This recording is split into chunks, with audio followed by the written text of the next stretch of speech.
அப்ப நீங்க தென்னை போடுறதா இருந்தா 3 அடி நீள ஆழம் அகலம் எடுத்து மேல் மண்ணை தனியா வச்சுக்கிட்டு தென்னங்கண்ணை 2 அடிக்கு ஆழமா தான் நீங்க வைக்கணும்.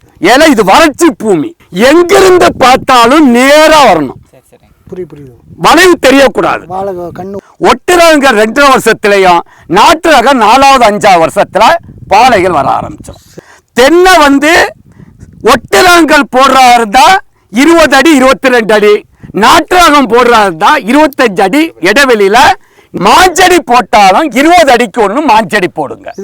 தென்னை போட்டு மாஞ்செடி போடக்கூடாது. தென்னை போட்டா தென்னை தனிப்பயிர், மாஞ்செடி போட்டா மாஞ்செடி தனிப்பயிர். ஏன்னா தென்னைக்கும் மாஞ்செடிக்கும் வெயில் அதிகமா வேணும். தென்னையில நிழல்ல வளர்றது காய்கறி பயிர்கள், மாட்டு தீவன புல்லு, கடலை, உளுந்து, சோளம், இத மாதிரி 3 வருஷம் வரைக்கும் நிழல் விழுந்தா இதெல்லாம் வராது.